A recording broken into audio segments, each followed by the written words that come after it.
him and Armstead standing next to each other doesn't get much better than those two guys, just from a physical standing looking, right? Well, you took I a mean, picture on Friday. It was Kinlaw, was it Armstead, and then Bosa? Were those the yeah, three? yeah, mammoth men. They have a chance to run a defensive line with those three and Drake Jackson that I think if all three are healthy, or all of them are healthy. Whew. I did you see there was a video going viral of obviously Drake Jackson doing the flip, but other guys did flips. No, and some of them were DBs and linebackers. None of them got remotely as high as Drake Jackson. So I think the one thing you see is like Drake Jackson and Kinlaw bring something to this team. Now Drake has been completely healthy and making plays. Like Kinlaw's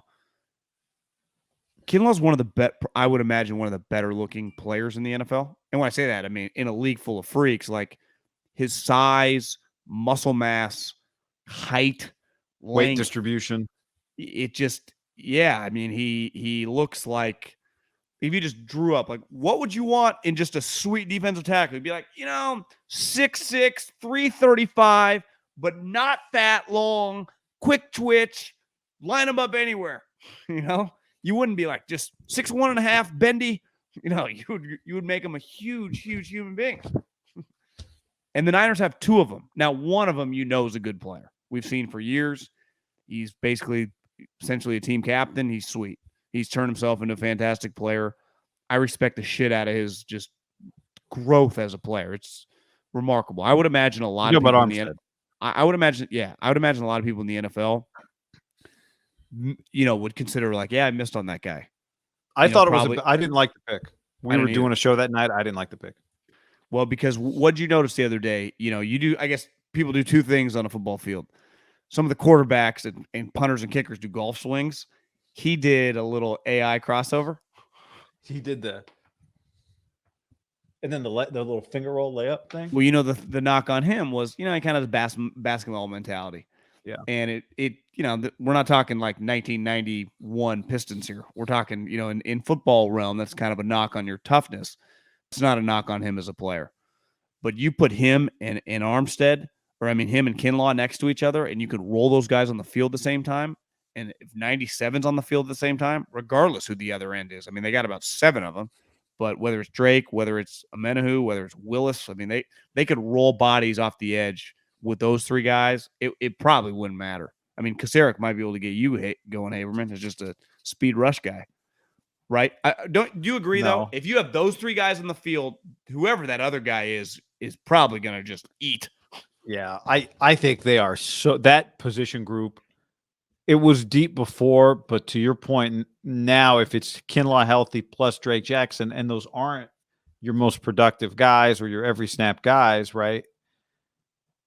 That's pretty high level talented depth.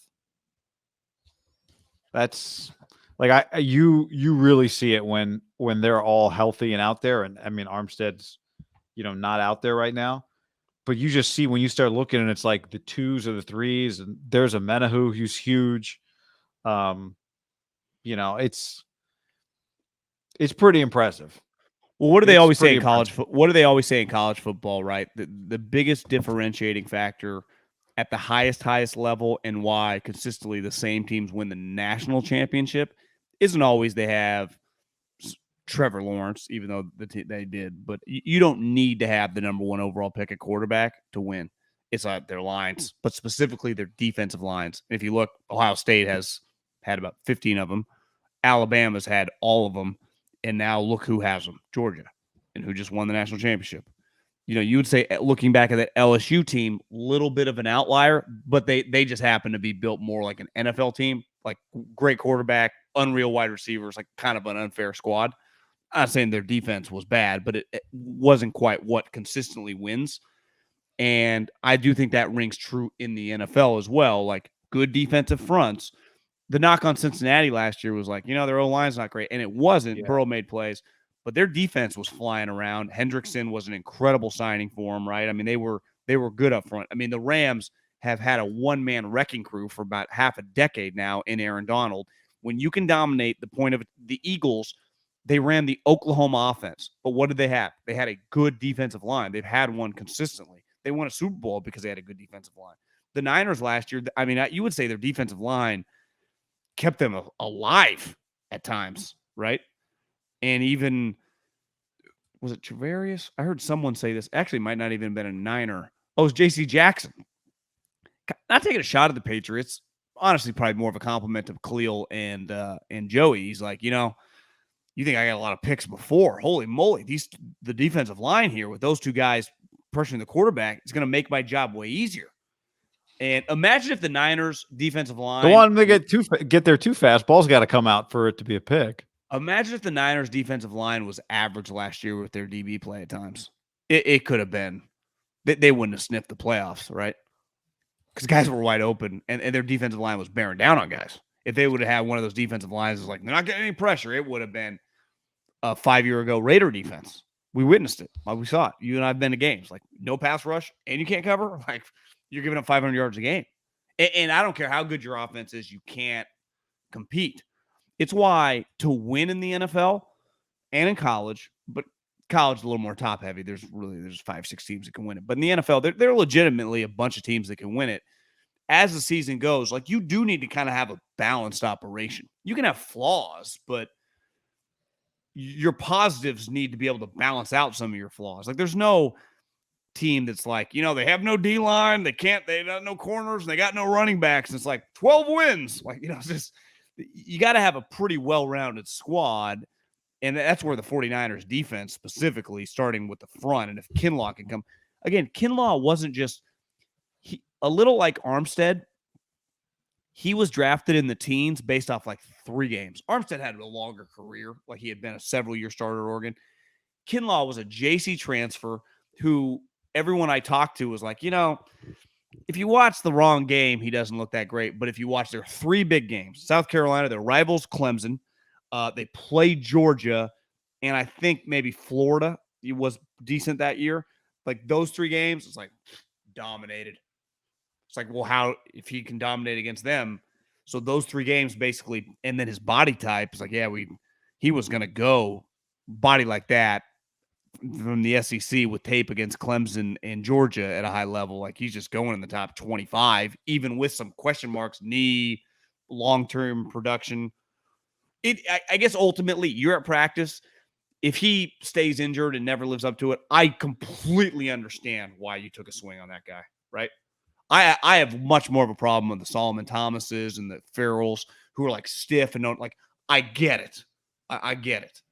But sometimes those are the hardest ones to stomach. It's like, please, God, just get to the field. Part of like when you whiff on a player, like, this guy stinks. They're just praying, like, get this guy to the field. Get this guy. The opposite, right? What Chris Kasarik said the other day. So he was excited to have him, but you just want him on the field because you feel like what will happen if he's on the field, right? I think that's probably how Chris Kasarik feels.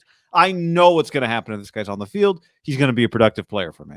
And remember, before he got hurt, he flashed over his couple, his limited playing time in his career. Like, all of a sudden, like, damn, Kinlaw. One of my favorite parts of a Niner practice, or going to any practice, is when the best players come onto the field. But when you have a practice, it's like 11 guys line change, right? It's like hockey style, full line change. In a game in the NFL, there's a sub here, a sub there. One guy runs off, one guy runs on. But in a practice, when the ones just jog onto the field together and you just look at them, you'd say that defensive group looks like a defensive group for a 13-14 win team, because it's Emmanuel Mosley, Richard Sherman's favorite player, Travarius Ward, one of the best free agent cornerbacks this last class. They got him. Then it's the bodies, Bosa, Armstead, right, who have been really productive players. Press whichever interior lineman they're bringing on as well, who have been productive. If you had Kinlaw and Drake Jackson, you'd go first rounder, second rounder, third rounder, Drake Jackson, whatever he was. In the second round, yeah. Linebackers. I mean, that group is, it's not Bowman and Willis, like you've said, but Fred's fantastic. And the other two, Alshire and Greenlaw, are really good.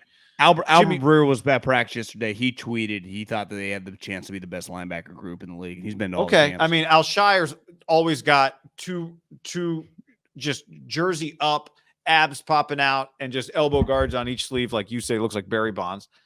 And then Jimmy Ward, one of the most versatile safeties in the league. Like, that's what one of the best defenses in the NFL looks like, and they have it. They have it.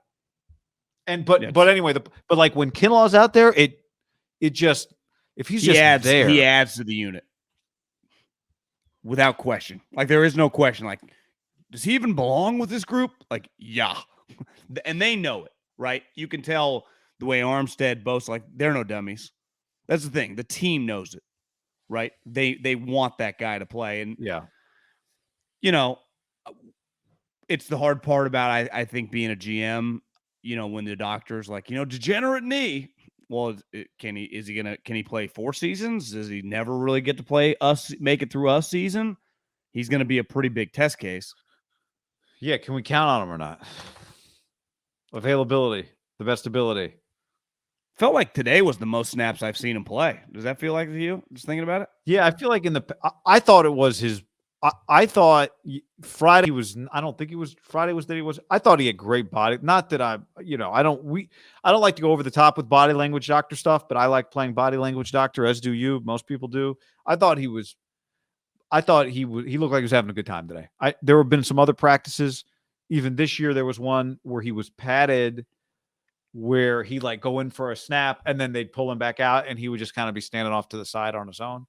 I thought he was pretty fired up and engaged. I'm not saying he wasn't engaged. I'm not going to pretend like I'd watch every one of his snaps over the last week and a half, but I thought he looked like he was feeling good today. You know where I think body language does matter though, and I think I noticed it. I just had the second TV on. I turned on the TV the other day, and it was just my second TV had the NFL Network on, and it was the Raider game. Yeah, and it was the second half, but they, the broadcast is giving up on the football. It was more about like interviewing people, showing the Raider sideline a lot. And you see it a lot in preseason games. Like you can just tell confident players, like it was Crosby, Devontae, and Derek. You know how you just carry yourself like, I'm a fucking NFL stud. Yeah. And I think when you go to these practices, like Trent carries himself, Bosa carries himself like that, Eric carries himself like that, Kittle.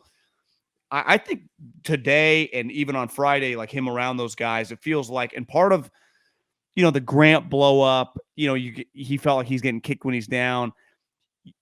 And you could see it when they argued, like, it's like he had lost his confidence because how does he prove it to everyone? Like, you guys are acting like I'm some scrub. I'd fucking beat up half the NFL. Like, I just give me a chance. I'll shut everyone up. And now that I think he probably feels like I'm back, I'm playing, I'm not hurt, I don't feel pain. Like, watch out. And he starts carrying himself like one of those guys, because in his mind, I'm a blue chipper. I'm a top 15 pick. I'm bigger than everyone out here except one human being that's like team captain and makes $18 million a year in Armstead, right? How in his mind does he not view like, what? How's this not going to be successful? As long as I'm pain free. And then Kasarik's in his ear, like, time to eat, buddy. Literally and figuratively. And when you're a first round pick, usually a lot's asked of you, right? You got to think like if you're him, if you're Kasarik, you're telling him, look, man, I don't need you to go get 7.5 sacks. Like that's not what you're here to do. We got other people to go do that. I know it feels like all eyes are on you because you're a first rounder and there's a lot of pressure and you've been hurt and all this other stuff, but you don't have to do it all like that. I think, I don't know. That'd be part of my message. Like, man, just start with one, just square one. That's all we need. Yeah. You got a lot of help, right? There are a lot of people around here to help you.